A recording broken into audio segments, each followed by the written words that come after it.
In the cold expanse of space, where the Zephyrian Empire reigns unchallenged, a 14-year-old boy named Marcus Chun faces death with a strength that would shake the galaxy.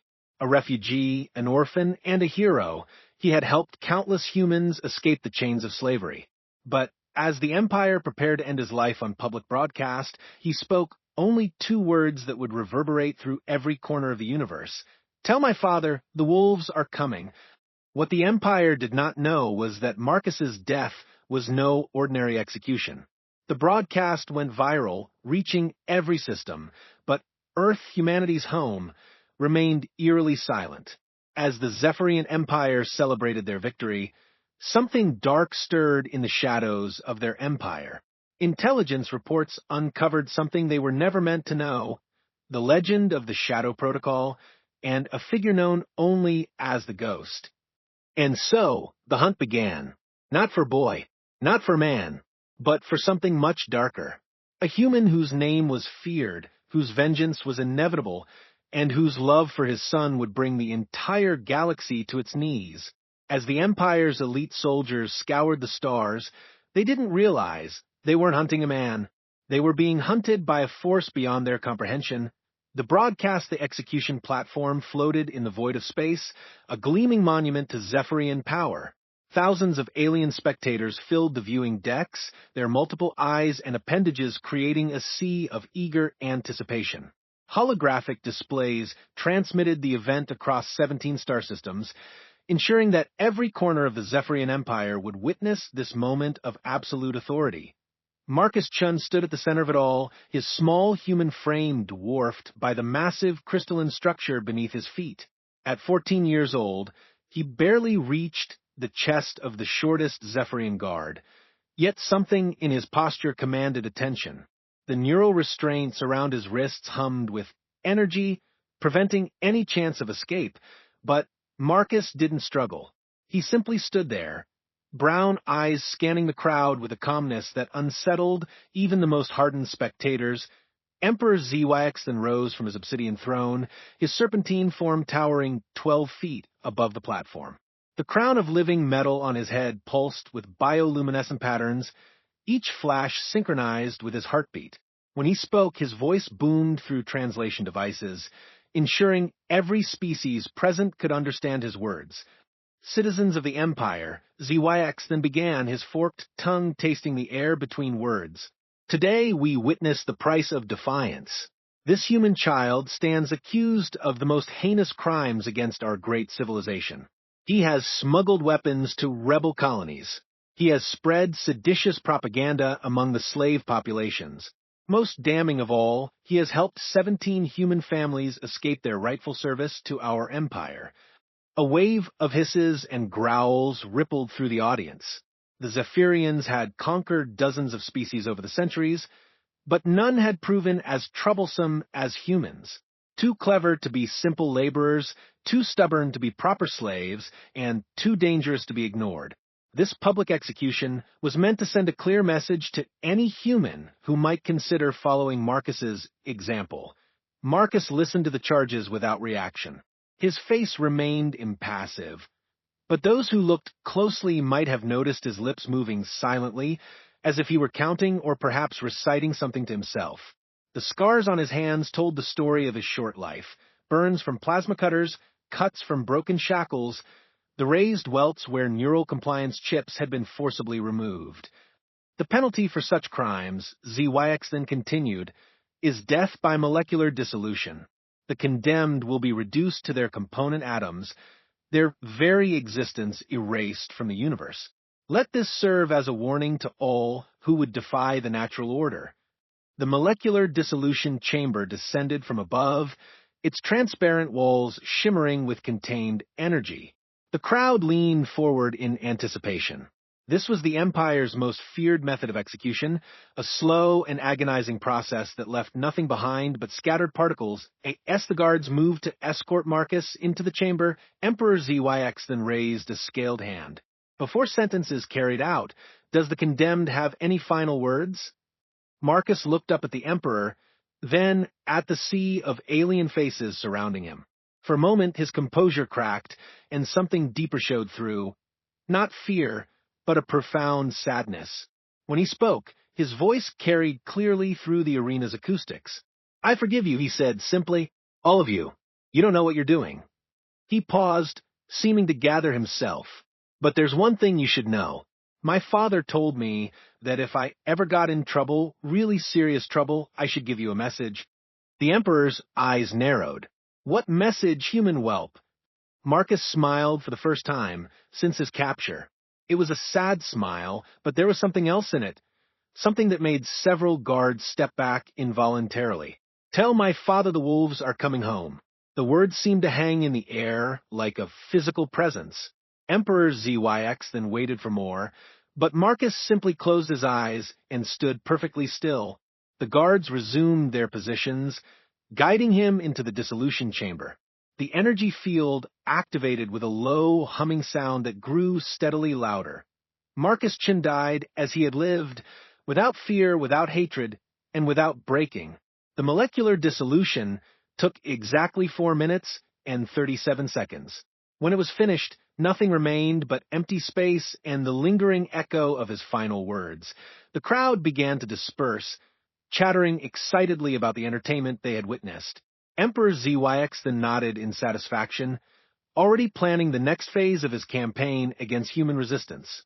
The execution had been broadcast to every world in the Empire, ensuring that the message would reach even the most remote human settlements. But as the great ships began to leave the execution platform, something strange happened. The communication networks that had carried the broadcast began to experience glitches. At first, they were minor, slight delays in transmission, brief moments of static. Then they grew more pronounced. Images flickered, audio cut out. In some sectors, the broadcast signal was replaced entirely by something else. Old Earth music, classical pieces that few aliens had ever heard on the mining station Kepler for 42b. The broadcast cut out just as Marcus was being led to the chamber. The replacement signal was crystal clear. A human voice singing an ancient lullaby about wolves coming down from the mountains. The Zephyrian overseers tried to restore the original feed, but their systems had been completely overwhelmed.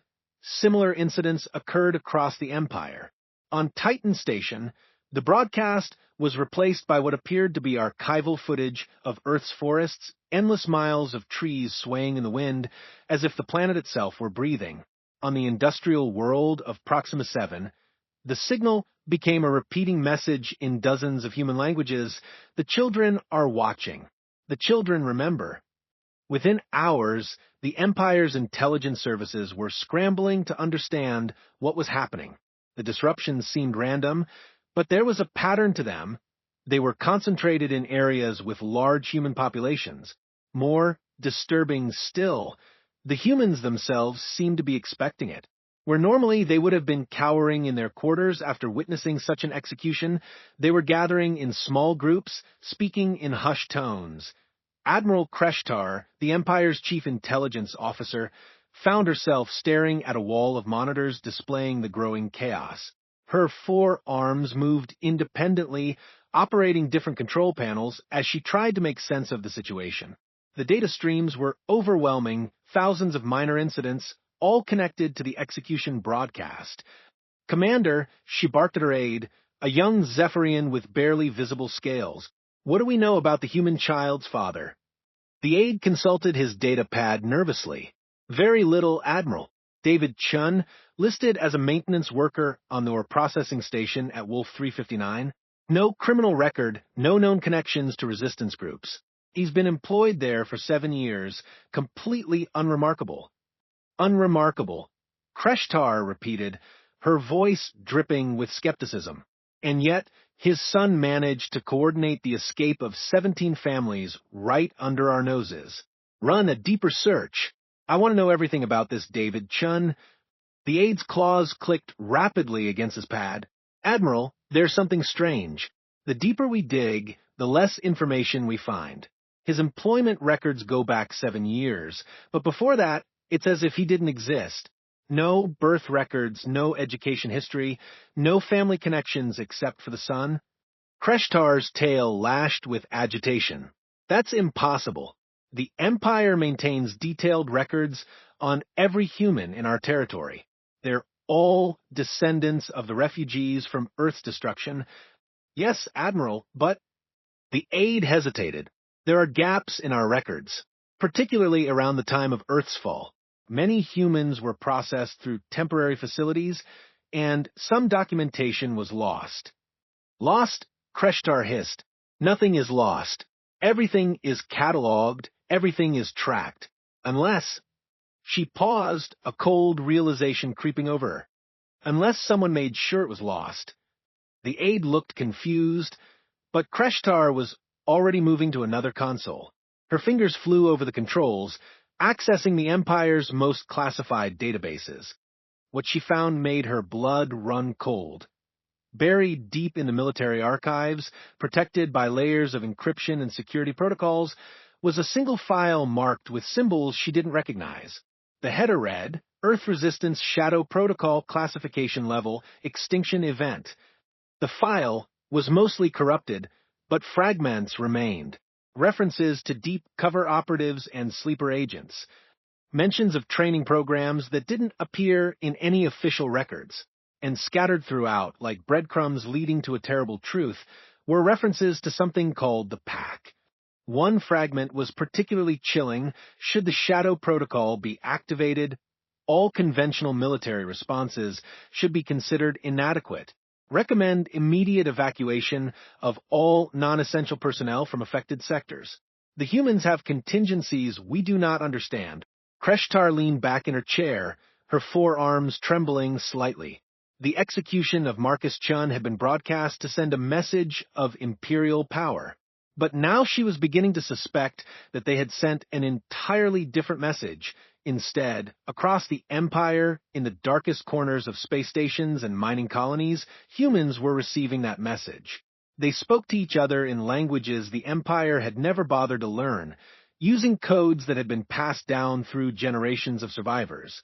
The wolves were coming home, Marcus had said, and slowly, inevitably, they were beginning to understand what that meant up on Wolf 359, in the cramped quarters of a maintenance worker named David Chun. A communication console that hadn't been used in 7 years suddenly flickered to life. The screen displayed a single message, repeated over and over in scrolling text. Package delivered. The boy held the line, awaiting orders.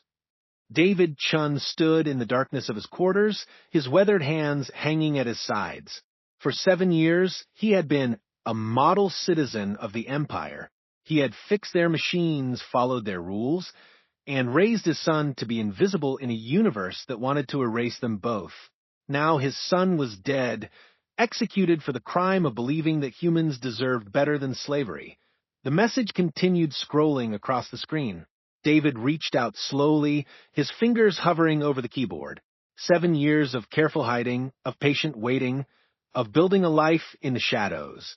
All of it ending with a single decision that he typed 4 words. The hunt begins now. The screen went dark. In the silence that followed, David Chun began to shed the identity he had worn like a prison uniform.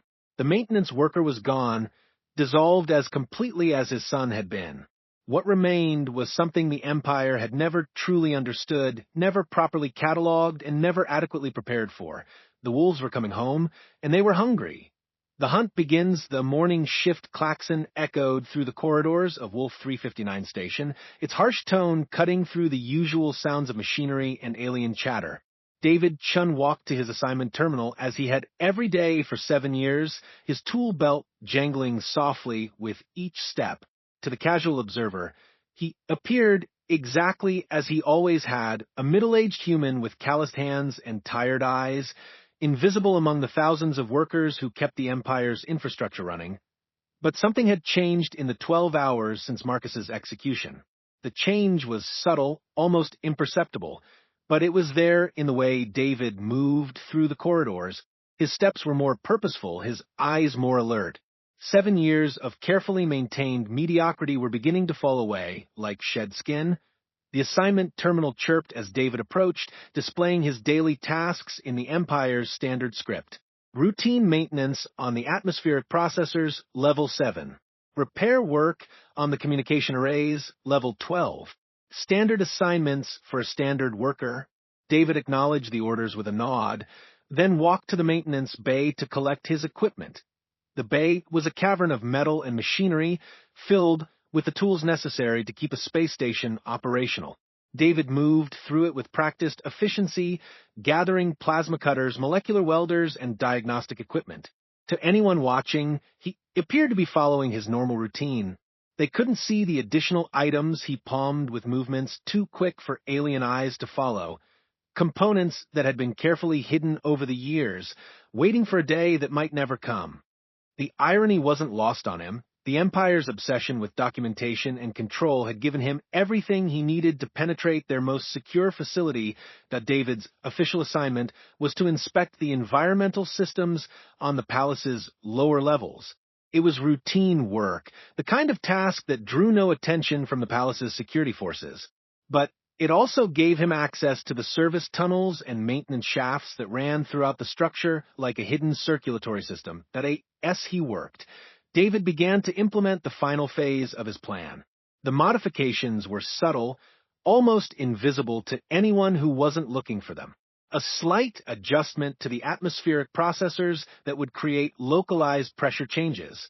A minor recalibration of the lighting systems that would create shadows where none should exist. A careful rewiring of the communication arrays that would ensure his final message reached its intended audience. The work took most of the day. David moved through the palace with the purposeful invisibility of a maintenance worker, ignored by the guards and courtiers who saw him as just another piece of functional equipment. He was methodical, patient, and completely focused on his objective. As evening approached, David made his way to the palace's central spire. This was the most heavily guarded area of the structure, accessible only to the Emperor's inner circle. But David had prepared for this moment, and his credentials showed him as a specialist called in to address a critical malfunction in the spire's environmental systems. The malfunction was real, because David had created it himself through his earlier modifications.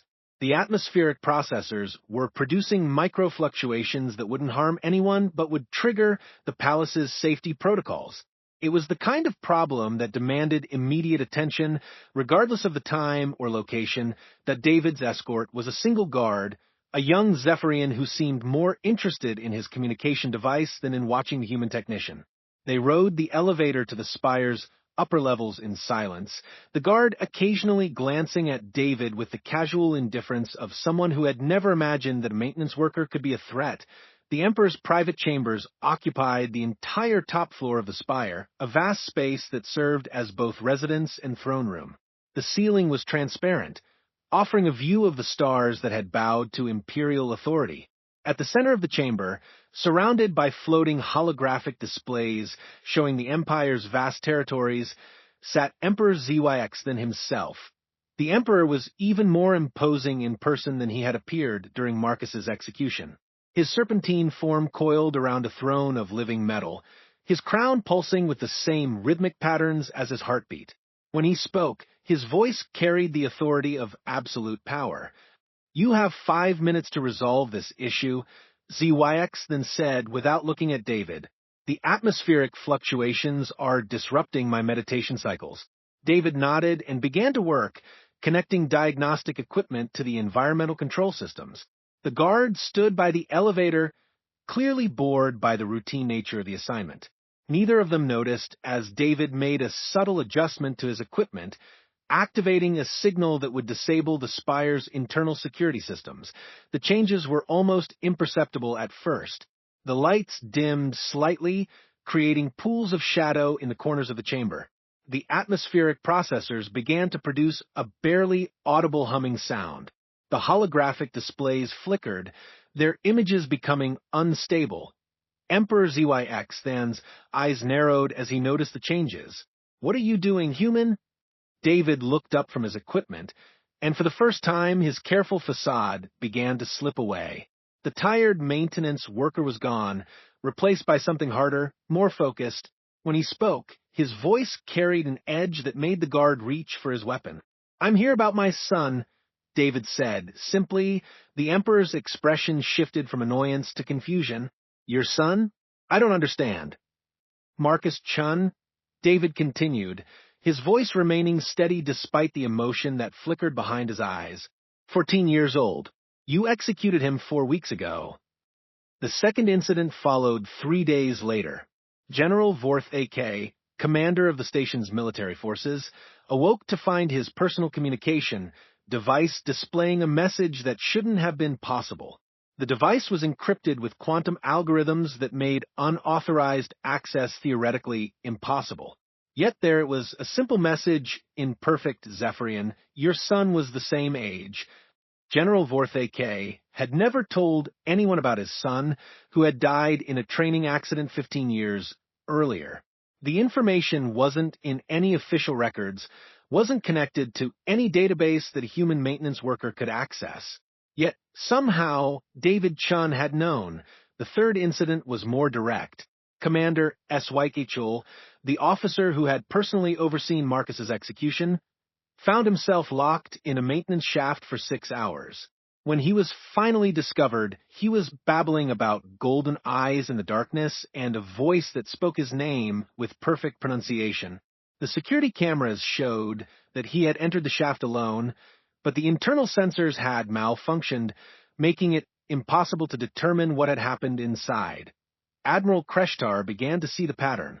3 incidents, 3 officers who had been directly involved in Marcus Chen's capture and execution. Each one had been left alive, but shaken, forced to confront the reality that their seemingly impregnable security could be breached by someone who knew exactly how to exploit its weaknesses. The 4th incident never officially happened.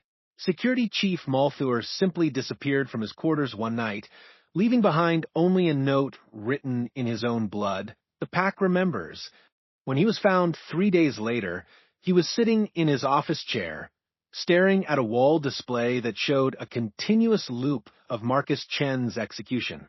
He had no memory of the intervening time, only the recurring image of a human face that seemed to watch him from the shadows. Kreshtar realized that they were dealing with something far beyond a simple revenge killing. This was psychological warfare of the highest order, conducted by someone who understood exactly how to break down the Empire's command structure. Each incident had been carefully chosen to maximize fear and uncertainty, to make the leadership question their own safety and competence. She began to dig deeper into David Chen's background, using resources that few in the Empire even knew existed. What she found confirmed her worst fears. The maintenance worker's identity was a complete fabrication, built on a foundation of carefully forged documents and planted memories. The real David Chun had no official existence in the Empire's records, but fragments of his true identity began to emerge from the darkest corners of the intelligence archives. There were references to Earth's final days, to covert operations that had been conducted in the shadows of the war. Mentions of soldiers who had been trained for missions that officially never existed, and scattered throughout the classified reports, like pieces of a puzzle that the Empire had never bothered to solve, were references to a program called the Pack. The Pack had been Earth's last desperate gambit, a network of deep cover operatives who had been inserted into the Empire's infrastructure during the chaos of the invasion. They had been trained to wait, to blend in, to become invisible until the moment when they were needed. Most intelligence analysts had dismissed them as mythology, the desperate fantasy of a dying world. But the mythology was coming to life. Reports began flooding in from across the Empire: security breaches, psychological operations, targeted strikes against key personnel. The incidents were happening on dozens of worlds, all coordinated with precision that suggested a level of planning that spanned decades. On the mining world of Kepler 442b, 3 Zephyrian overseers were found locked in their own detention cells, their access codes somehow turned against them. On Titan Station, the communications hub went dark for 12 hours, its quantum encryption keys mysteriously changed. On Proxima 7, the atmospheric processors began playing human music instead of their normal operational frequencies. Each incident was small, almost insignificant on its own, but together they painted a picture of an organization that had been waiting patiently for the right moment to reveal itself. The execution of Marcus Chun had been that moment, the signal that activated a network of sleeper agents who had been hidden in plain sight for years. Admiral Kreshtar found herself facing a crisis that her training had never prepared her for. The Empire's strength had always been its overwhelming technological superiority, its ability to crush resistance through sheer force. But how do you fight an enemy that refuses to engage directly, that strikes from the shadows and disappears like smoke? She ordered increased security measures, mandatory loyalty tests for all human personnel, and round-the-clock surveillance of critical systems. But even as she issued these commands, she knew they were fighting the wrong war. The Pack wasn't trying to overthrow the Empire through military force. They were trying to break it psychologically, to make the Empire's leaders question their own competence and authority, and it was working. Reports of equipment failures and security breaches were causing panic among the Empire's command structure. Officers were requesting transfers to safer assignments. Some were even taking early retirement, preferring to abandon their careers rather than face the invisible threat that seemed to be stalking them. But the real target wasn't the Empire's military or its infrastructure. It was the symbol of imperial power itself, Emperor ZYX then, who had ordered Marcus Chen's execution and broadcast it across the galaxy as a demonstration of his authority.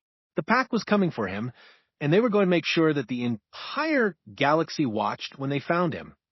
David Chun continued his work on Wolf 359 Station, maintaining the careful fiction of his identity while the Empire's security forces searched desperately for threats they couldn't see.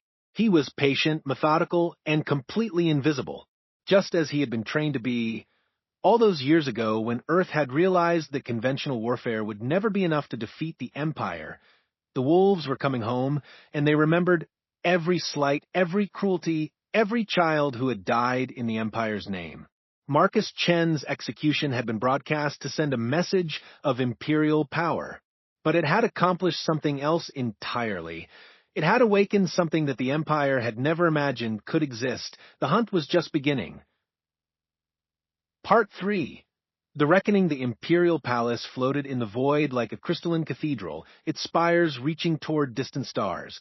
Built from the compressed remains of a dozen conquered worlds, it stood as the ultimate symbol of Zephyrian power and Emperor ZYX than's absolute authority. The palace was surrounded by layers of defensive systems that had never been breached in the 3 centuries since its construction. David Chun stood in the observation deck of a maintenance vessel, watching the palace grow larger as they approached. He wore the simple gray uniform of a technical specialist, his identification showing him as part of a routine inspection team. The credentials were perfect because they were real, requisitioned through the same communication networks he had been infiltrating for weeks. The past month had been a careful dance of preparation and positioning. Each strike against the Empire's infrastructure had been designed not just to cause damage, but to create the precise conditions that would allow him to reach this moment. Every security breach, every psychological operation, every carefully orchestrated failure had been building toward this single objective. The maintenance vessel docked at the palace's service bay without incident. David's team was processed through security with the bored efficiency of guards who had performed the same routine thousands of times. The Empire's greatest strength, its absolute confidence in its own invincibility, had become its greatest weakness. As David moved through the palace's corridors, he marveled at the casual displays of wealth and power. The walls were lined with artifacts from conquered worlds, each one representing entire civilizations that had been brought under imperial control. The floors were made from polished stone that had once been the foundation of Earth's greatest cities. Every surface proclaimed the Empire's dominance over the galaxy. But David saw something else in the palace's design, the subtle flaws that came from building a monument to pride rather than function. The decorative elements that created blind spots in the surveillance network. The ceremonial passages that bypassed security checkpoints. The architectural flourishes that could be turned into weapons with the right knowledge and preparation. He had studied the palace's blueprints for weeks, memorizing every detail through access to the Empire's own maintenance databases. As David worked his way through the station's levels, he began to notice details that had been invisible to him during his years of enforced blindness. the patrol patterns of the security guards, the blind spots in the surveillance network, the locations of emergency lockdown controls, information that a maintenance worker would never need, but that a different kind of professional might find invaluable. His first stop was the atmospheric processor on level 7. The machine hummed with barely contained energy, processing the raw gases that kept the station's air breathable. David connected his diagnostic equipment and began running standard checks, his movements automatic after years of practice. But while his hands worked, his mind was elsewhere. The processor's maintenance logs told a story that most people would never think to read. Energy consumption patterns revealed when the station was operating at full capacity and when it was running on skeleton crews. Atmospheric composition data showed which sections of the station were most heavily populated. Filter replacement schedules indicated which areas had the highest traffic flow. David memorized it all, filing away information that would have seemed meaningless to anyone else. He had been trained to see patterns where others saw only chaos, to find weaknesses where others saw only strength. It was a skill set that had been dormant for 7 years, but it was returning with terrifying clarity. The communication arrays on level 12 were more interesting. The Empire's communication network was vast and complex, connecting thousands of worlds through a web of quantum entanglement transmitters. David had maintained these systems for years without truly understanding their capabilities. Now, with different eyes, he began to see the possibilities. Each transmitter was connected to a central hub that processed millions of messages every hour. The security protocols were formidable, but they were designed to prevent unauthorized access from outside the system. They were much less effective against someone who already had legitimate access to the maintenance interfaces. David worked slowly and carefully, making subtle modifications to the communication arrays. To any observer, he appeared to be performing routine calibrations. In reality, he was creating backdoors into the Empire's most secure networks, pathways that would allow him to move information without detection. The work took most of the day. As David moved from system to system, he began to construct a mental map of the station's vulnerabilities. Every security measure, every defensive system, every protocol designed to protect the Empire's interests. He cataloged them all, noting how they could be bypassed, disabled, or turned against their creators. It was during his afternoon break that David received his first contact from the outside. He was sitting in the workers' cafeteria, mechanically eating the nutrition paste that served as the station's standard meal, when a message appeared on his personal communication device. To anyone else, it would have looked like a routine maintenance update. But David recognized the code immediately. Package delivery confirmed. The message read, "Network activation proceeding. Await further instructions." David deleted the message without reaction, but inside, he felt something cold and sharp settling into place. The network was real. After 7 years of silence, the connections were coming back online. Marcus's death had been the signal they had all been waiting for, the activation code that would bring the shadows back to life. Over the next several days, David's routine began to change in ways that were almost imperceptible. He started arriving at work earlier, staying later, taking on additional assignments that gave him access to more secure areas of the station. His supervisors were pleased with his newfound dedication, not realizing that they were providing him with exactly the access he needed. The first incident occurred on a Tuesday. Admiral Kreshtar, the Empire's chief intelligence officer, was found unconscious in her private quarters, her forearms bound with her own restraints. She had no memory of how she had gotten there, only vague recollections of a human maintenance worker who had come to repair her ventilation system. The worker had been polite, efficient, and completely forgettable. The security recordings showed nothing unusual. The maintenance worker had arrived at the scheduled time, performed his duties, and left. The only odd detail was that Admiral Kreshtar's personal files had been accessed during the brief period when she was unconscious. Thousands of classified documents had been copied, but nothing had been deleted or altered. Understanding dawned in the Emperor's serpentine features. "You're the father, the maintenance worker from Wolf 359. He leaned forward, his crown pulsing more rapidly. "You've come a long way to die, human." David smiled, and there was something in that expression that made the guard's hand tighten on his weapon. "I haven't come to die. I've come to collect a debt." The guard moved to raise his weapon, but David was already in motion. 7 years of patient waiting had ended, and the skills that had made him one of Earth's most dangerous operatives came flooding back. The guard was unconscious before he could cry out, his weapon now in David's hands. Emperor ZYX then rose from his throne, his massive form uncoiling with predatory grace. "Do you think you can simply walk into my palace and threaten me? I am protected by the most advanced security systems in the galaxy."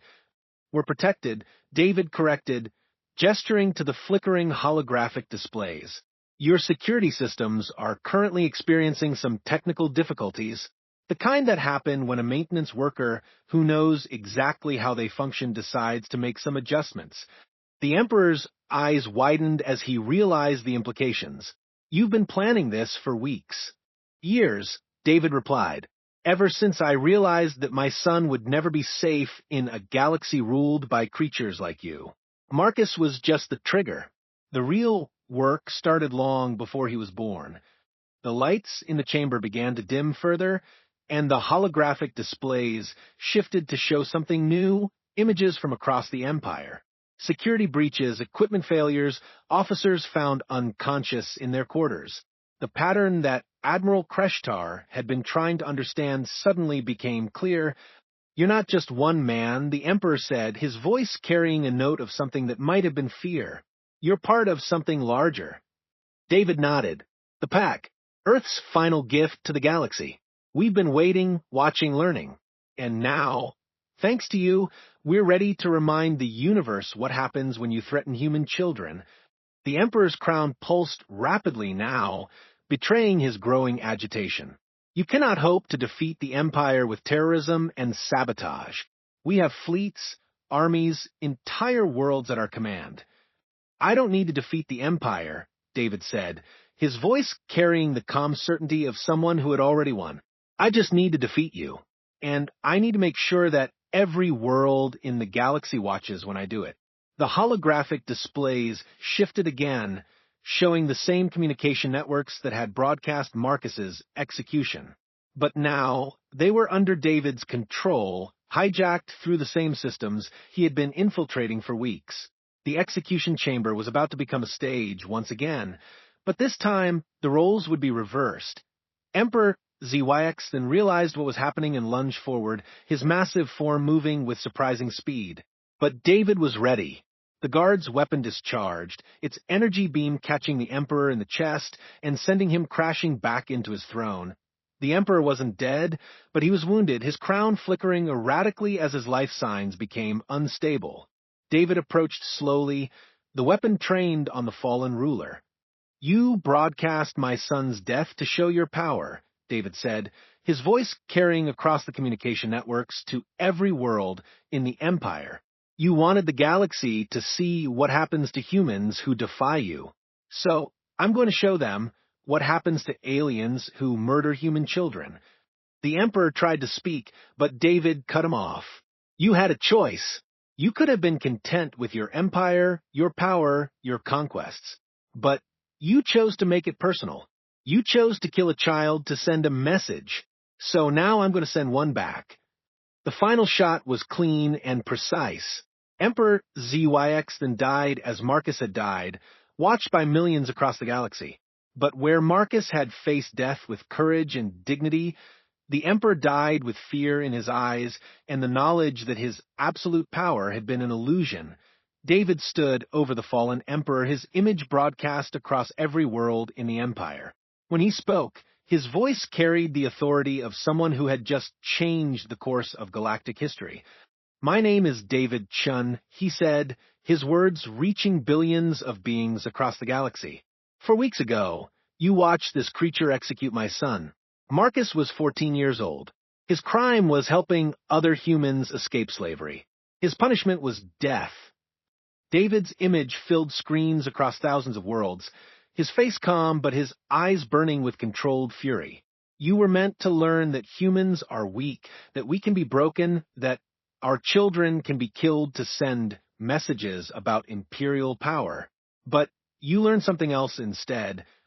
He gestured to the fallen emperor. You learned that we remember. You learned that we plan. You learned that when you threaten our children, we don't just fight back, we come for you personally. The communication feed began to shift, showing images from across the empire. Human workers removing their compliance collars. Alien overseers found bound in their own restraints. Ships disappearing from imperial fleets. The signs had been there for weeks, but only now did the pattern become clear. The pack has been waiting, David continued, waiting and watching and learning.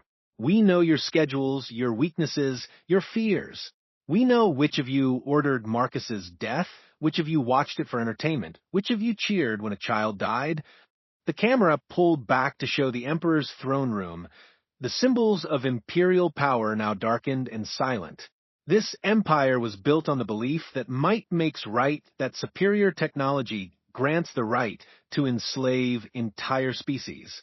But you forgot something important about humans. David's voice grew softer, more dangerous. We don't just love our children, we avenge them. The broadcast began to show images from across human space, families reuniting, slave collars being destroyed, imperial flags being torn down. The revolution wasn't violent or chaotic. It was methodical, organized, unstoppable. To every human watching this, David said, the chains are broken. To every alien species that has suffered under imperial rule, the door is open. To every world that dreams of freedom, the path is clear. He looked directly into the camera, and for a moment his facade cracked to show the grief of a father who had lost everything. Marcus, my boy, I kept my promise. The wolves came home. The broadcast ended, but its effects rippled across the galaxy like a shockwave. On 1,000 worlds, the impossible became inevitable. The Zephyrian Empire, which had seemed eternal in its power, began to crumble from within.